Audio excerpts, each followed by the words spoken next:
Are you ready to learn Spanish? Welcome to Talk Spanish, the podcast to learn about Mexico, places, food, culture, entertainment, and more with real people, real Mexican. Hola, damas y caballeros, sean ustedes bienvenidos a una edición más de Hablemos Español Podcast. El día de hoy hablaré más bien, sobre literatura. Y no porque yo sea muy literato, o sea, que me guste mucho o X, sino porque quiero compartirles algo que es de Jalisco. Bueno, es un jalisciense llamado Juan Rulfo y es un escritor muy importante en la literatura latinoamericana y obviamente de México. Está catalogado dentro del realismo mágico. Pero, ¿qué es el realismo mágico? Es un movimiento literario de mediados del siglo XX y se define como una preocupación estilística y el interés de mostrar lo irreal o extraño como algo cotidiano y común. No es una expresión literaria mágica. Su finalidad no es suscitar emociones, sino más bien expresarlas, y es, sobre todas las cosas, una actitud frente a la realidad. Juan Rulfo fue uno de los grandes escritores de Latinoamérica. Su vida y sus obras estuvieron signadas por los acontecimientos políticos, sociales y económicos que sacudían a su México natal en ese entonces. Creció en los últimos años de la Revolución Mexicana, cuando ésta empieza a institucionalizarse una vez finalizada la etapa militar de su implantación, y la Guerra Cristera, que fue de 1926 a 1928. Estos hechos tuvieron como consecuencia, entre otras cosas, el despoblamiento del campo jalisciense, acontecimiento que nuestro autor retrató en sus obras. Su producción literaria, descontando sus trabajos como guionista, se reduce a 2 libros notables: Pedro Páramo y El Llano en Llamas, ambos inscriptos dentro del realismo mágico, pero solo este último se ceñirá el presente podcast. Les hablaré más sobre el Llano en Llamas, sobre todo un cuento en especial, un ejemplo de lo que es el realismo mágico y de lo que son las letras de Juan Rulfo. El realismo mágico surgió en el 1925 gracias al crítico de arte alemán Franz Ro. En su libro Post-expresionismo, realismo mágico, problemas de la nueva pintura europea, Ro planteó la diferencia entre pintores impresionistas y pintores expresionistas. Posteriormente, fue Uslar Pietri quien lo aplicó por primera vez a la narrativa hispanoamericana, tal y como lo cita Víctor Bravo en su artículo Magias y Maravillas en el continente literario. Y bueno, hay muchos textos que analizan sobre el realismo mágico. Simplemente quería contextualizarlos un poco sobre esta tendencia, género o forma de escribir que estuvo a mediados del siglo XX.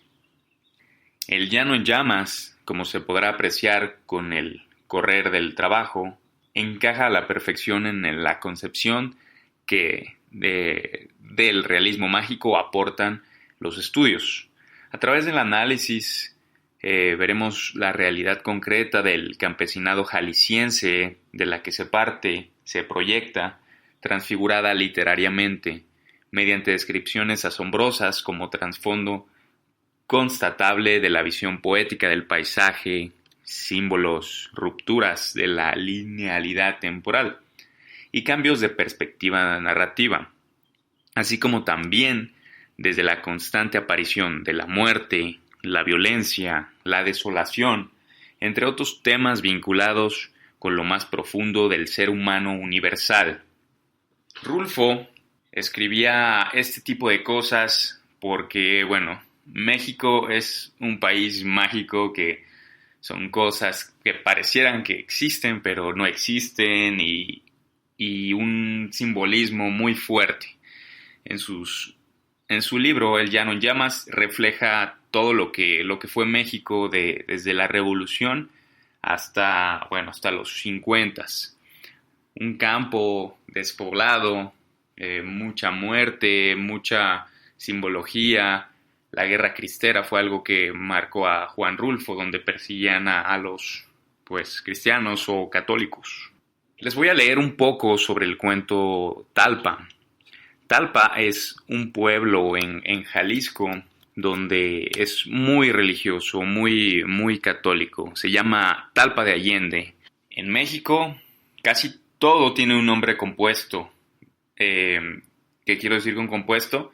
O sea, es Talpa, pero es de alguien. Casi todos los municipios es de alguien. Talpa de Allende, por decir otro, Toluca de Lerdo. Pero ahorita, antes de leer el cuento de Talpa, les hablaré un poco sobre este pueblo en Jalisco muy, muy famoso. Su nombre significa sobre la tierra. En México casi todos los municipios, o en su mayoría, significan algo, ya sea de una lengua indígena o algún significado muy local, pero por lo general son nombres indígenas que significan algo en cierta lengua. Y bueno, tiene alrededor de 14,000 habitantes, es un pueblo pequeño en población, y bueno, viene del náhuatl, tlali, tierra, y pan, encima o sobre, por lo tanto significa sobre la tierra. Y bueno, se le añadió Allende en honor a Ignacio Allende. Fue capital del cacicazgo de Tlalipan. Habitó una tribu de origen náhuatl y bueno, esta tribu creció, pero luego llegó los conquistadores y bla, bla, bla. No estamos aquí para la historia. Yo conozco Talpa de Allende, es la Virgen de Talpa, es muy famosa.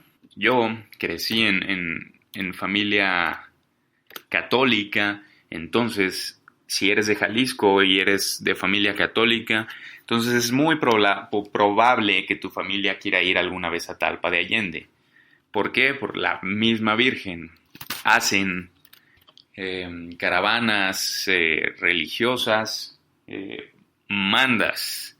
¿Y qué es una manda, Armando? Bueno, es, por ejemplo, tú pides un favor y a cambio vas a visitar a la Virgen cada año, si te hace el milagro de lo que pediste. La gente católica por lo general pide que se alivie mi madre de esta enfermedad, Virgencita, por favor, te rezo. Si te cumple, haces una manda. Hay unas personas que llegan de rodillas y hay muchas expediciones donde llegan caminando desde Guadalajara hasta el pueblo de Talpa, que son, no sé, es más de un día caminando o 2 días, no estoy seguro.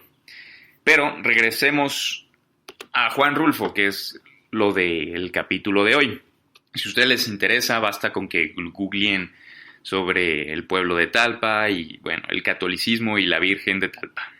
Bueno, ahora que están un poquito con más contexto de Jalisco, de Talpa, del catolicismo y un poquito de la vida de Juan Rulfo, iniciemos con el cuento Talpa, publicado por primera vez en 1950 en El Llano en Llamas.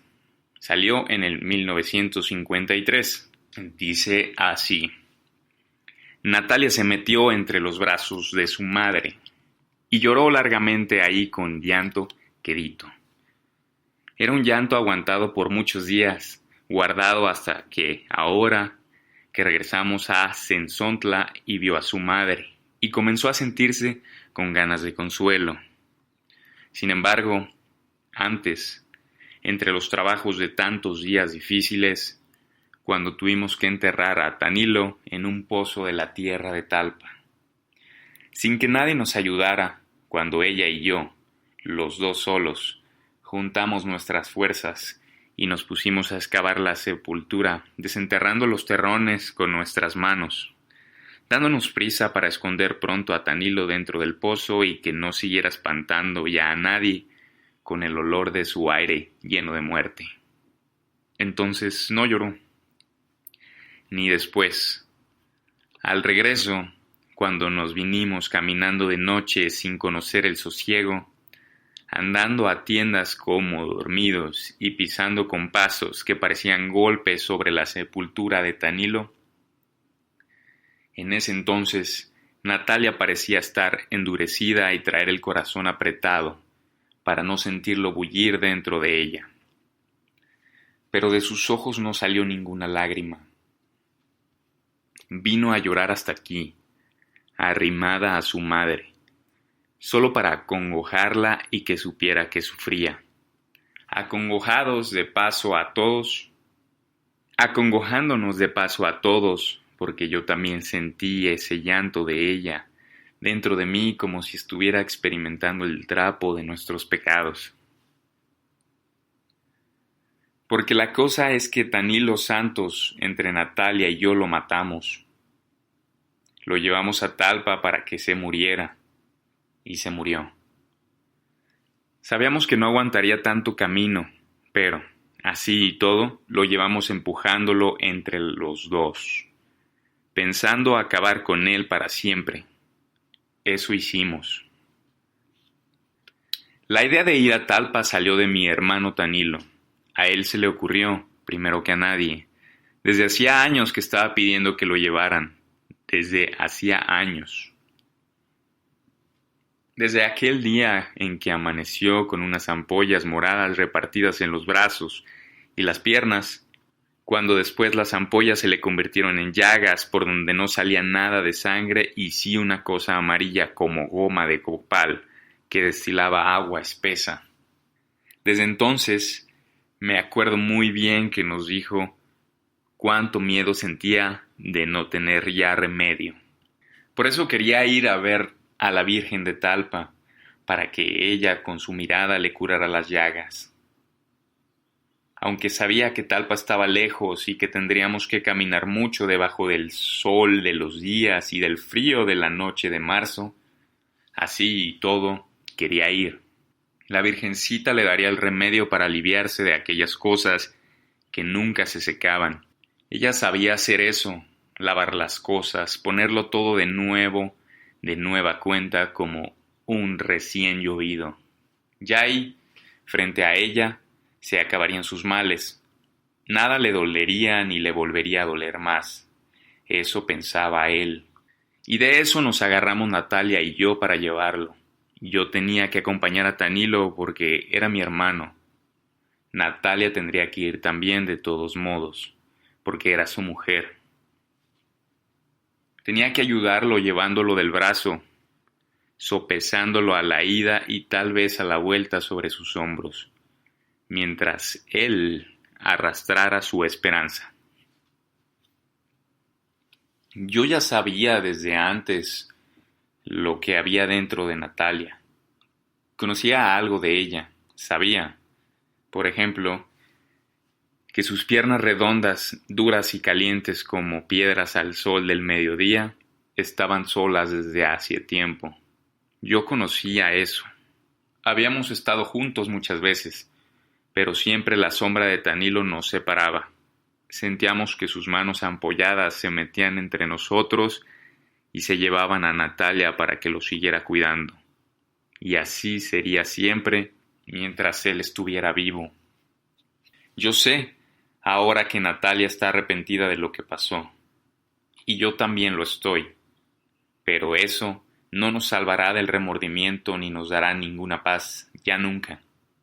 No podrá tranquilizarnos saber que Tanilo se hubiera muerto de todos modos, porque ya le tocaba.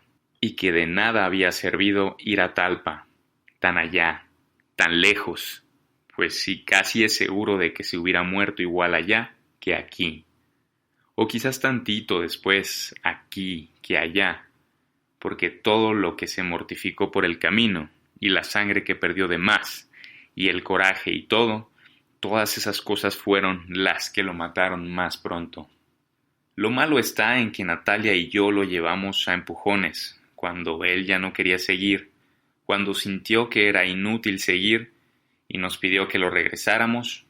A estirones lo levantábamos del suelo para que siguiera caminando, diciéndole que ya no podíamos volver atrás. Está ya más cerca Talpa que Sensontla, eso le decíamos. Pero entonces Talpa estaba todavía lejos, más allá de muchos días. Lo que queríamos era que se muriera. No está por demás decir que eso era lo que queríamos desde antes de salir de Sensontla y que cada una de nuestras noches que pasamos en el camino de Talpa. Es algo que no podemos entender ahora, pero entonces era lo que queríamos, me acuerdo bien. Me acuerdo de esas noches. Primero nos alumbrábamos con ocotes. Después dejábamos que la ceniza oscureciera la alumbrada y luego buscábamos, Natalia y yo, la sombra de algo para escondernos de la luz del cielo. Así nos arribábamos a la soledad del campo, fuera de los ojos de Tanilo y desaparecidos en la noche.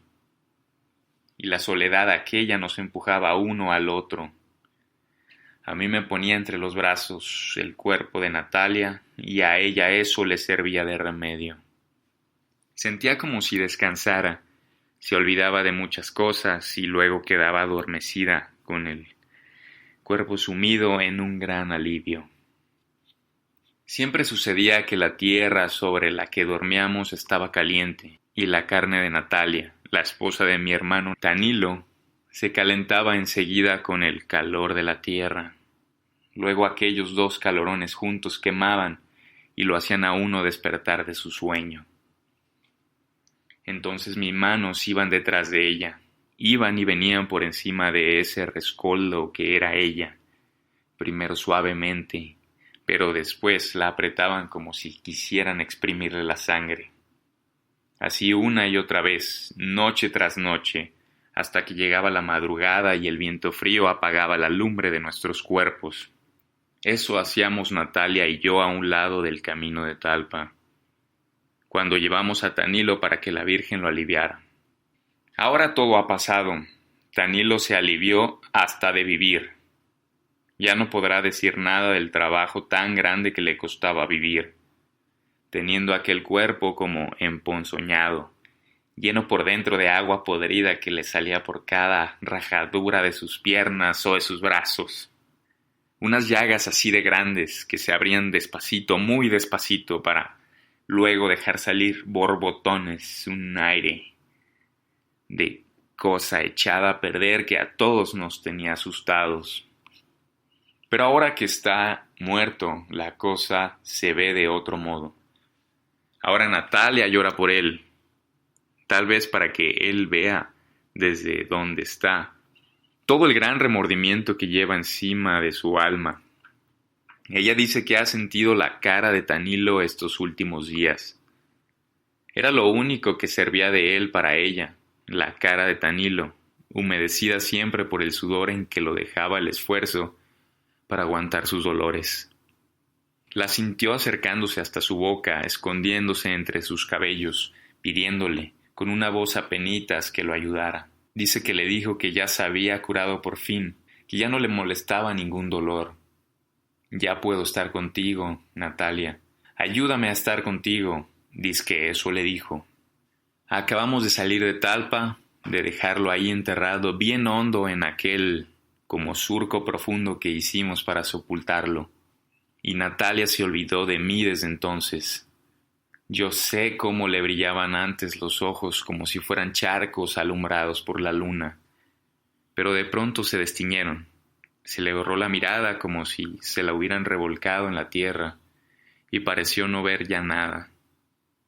Todo lo que existía para ella era el Tanilo de ella, que ella había cuidado mientras estuvo vivo y lo había enterrado cuando tuvo que morirse.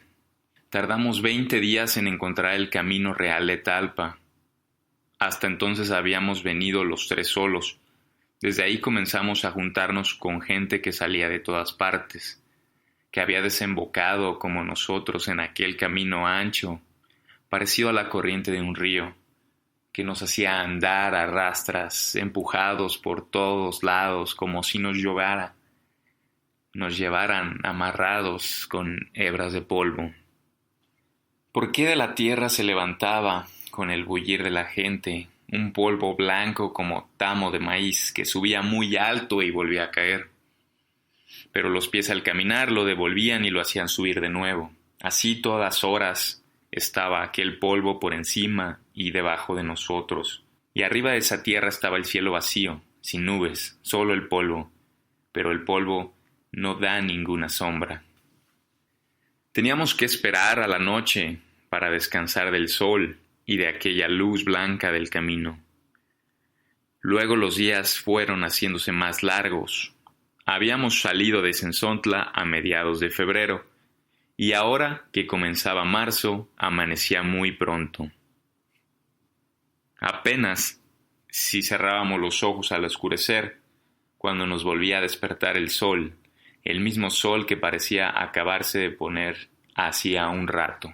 Nunca había sentido que fuera más lenta y violenta la vida como caminar entre un amontonadero de gente, igual que si fuéramos un hervidero de gusanos apelotonados bajo el sol, retorciéndonos entre la cerrazón del polvo que nos encerraba a todos en la misma vereda y nos llevaba como acorralados.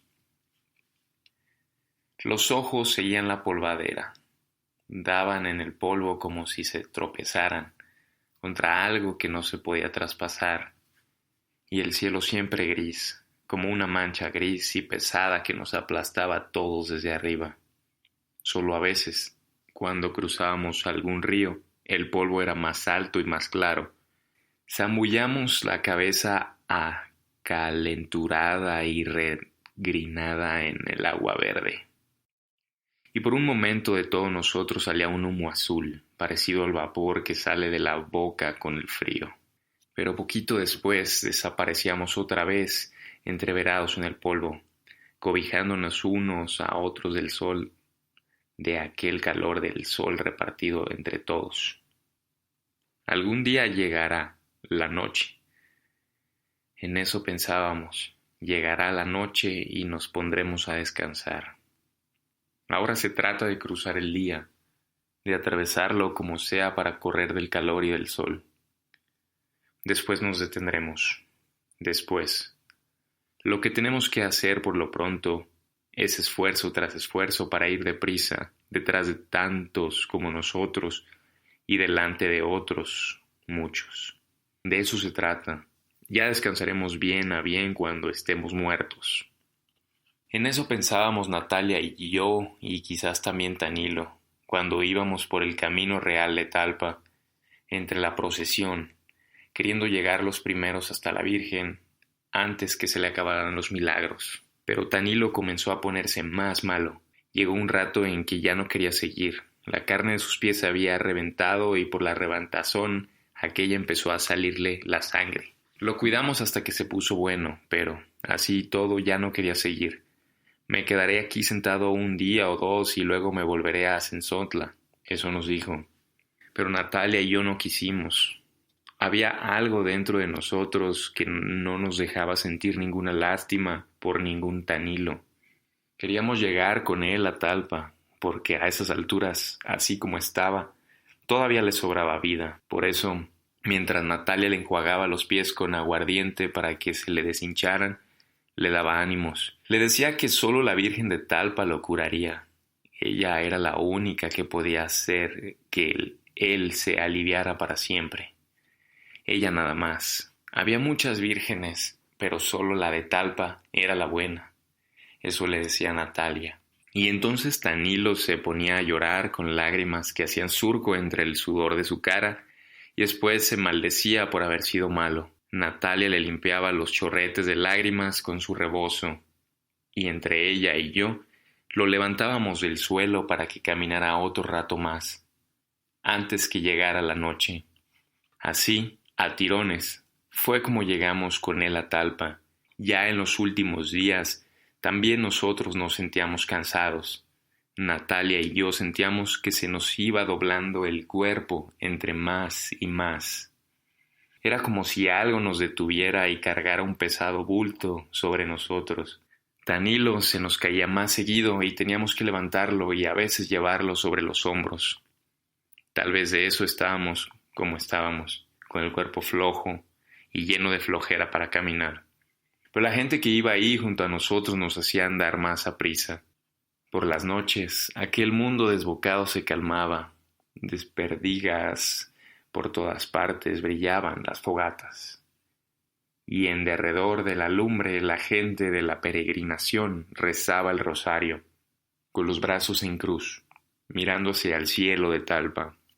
Y se oía como el viento llevaba y traía aquel rumor, revolviéndolo, hasta hacer de él un solo mugido.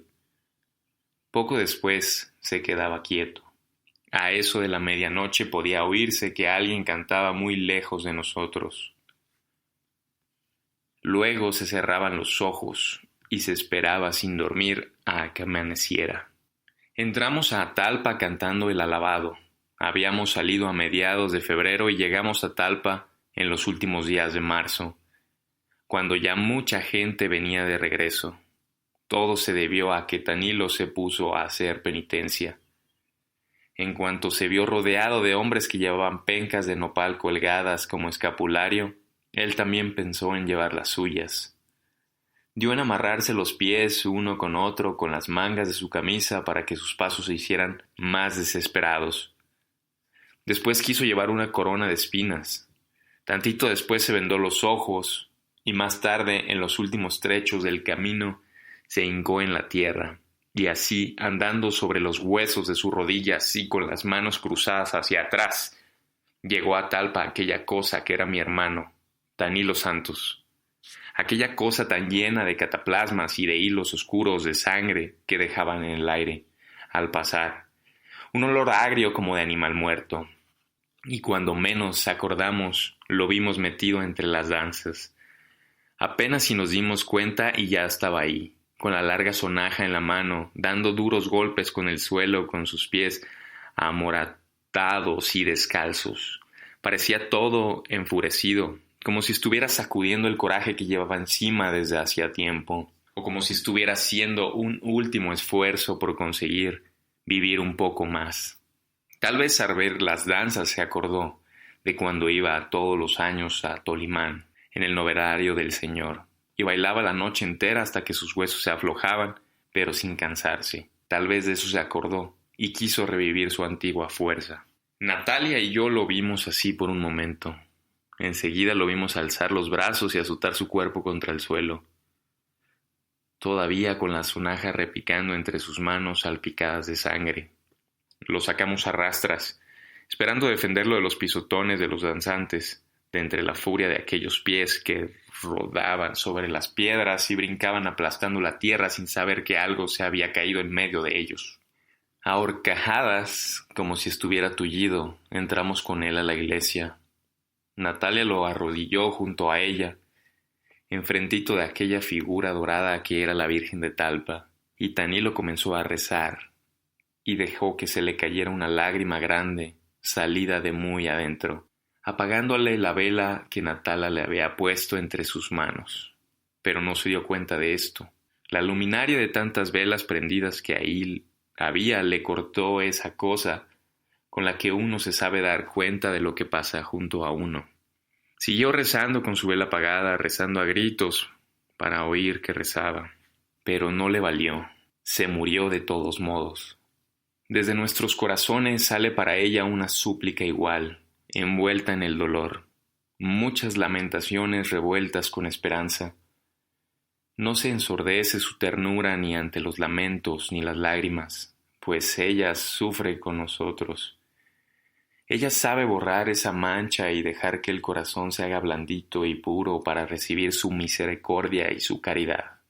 La Virgen nuestra, nuestra Madre, que no quiere saber nada de nuestros pecados, que se echa la culpa de nuestros pecados. La que quisiera llevarnos en sus brazos para que no nos lastime la vida, está aquí junto a nosotros, aliviándonos el cansancio y las enfermedades del alma, y de nuestro cuerpo aguatado, herido y suplicante. Ella sabe que cada día nuestra fe es mejor, porque está hecha de sacrificios. Eso decía el señor cura desde allá arriba, del púlpito, y después que dejó de hablar, la gente se soltó rezando toda al mismo tiempo, con un ruido igual al de muchas avispas espantadas por el humo. Pero Tanilo ya no oyó lo que había dicho el señor cura. Se había quedado quieto, con la cabeza recargada en sus rodillas. Cuando Natalia lo movió para que se levantara, ya estaba muerto. Afuera se oía el ruido de las danzas, los tambores y la chirimía, el repique de las campanas. Y entonces fue cuando me dio a mí tristeza. Ver tantas cosas vivas, ver a la Virgen ahí, mero enfrente de nosotros, dándonos su sonrisa, y ver por el otro lado a Tanilo, como si fuera un estorbo, me dio tristeza. Pero nosotros lo llevamos ahí, para que se muriera. Eso es lo que no se me olvida. Ahora estamos los dos en Sensontla, hemos vuelto sin él, y la madre de Natalia no me ha preguntado nada, ni qué hice con mi hermano Tanilo, ni nada. Natalia se ha puesto a llorar sobre sus hombros y le ha contado de esa manera todo lo que pasó. Y yo comienzo a sentir como si no hubiéramos llegado a ninguna parte. Estamos aquí de paso para descansar y luego seguiremos caminando. No sé para dónde, pero tendremos que seguir, porque aquí estamos muy cerca del remordimiento y del recuerdo de Tanilo. Quizás hasta empecemos a tenernos miedo el uno al otro. Esa cosa de no decirnos nada desde que salimos de Talpa, tal vez quiera decir eso. Tal vez los dos tenemos muy cerca el cuerpo de Tanilo, tendido en el petate enrollado, lleno por dentro y por fuera de un hervidero de moscas azules que zumbaban como si fuera un gran ronquido que saliera de la boca de él, de aquella boca que no pudo cerrarse a pesar de los esfuerzos de Natalia y míos, y que parecía querer respirar todavía sin encontrar resuello, de aquel Tanilo a quien ya nada le dolía, pero que estaba como adolorido, con las manos y los pies engarruñados y los ojos muy abiertos como mirando su propia muerte, y por aquí y por allá, todas sus llagas goteando un agua amarilla, llena de aquel olor que se derramaba por todos lados y se sentía en la boca, como si estuviera saboreando una miel espesa y amarga que se derretía en la sangre de uno a cada bocanada de aire. Es de eso de lo que quizá nos acordemos aquí más seguido, de aquel Tanilo que nosotros enterramos en el camposanto de Talpa, al que Natalia y yo echamos tierra y piedras encima para que no lo fueran a desenterrar los animales del cerro. Thanks for listening to the podcast. Until the next episode. Thanks for listening to the podcast. Until the next episode.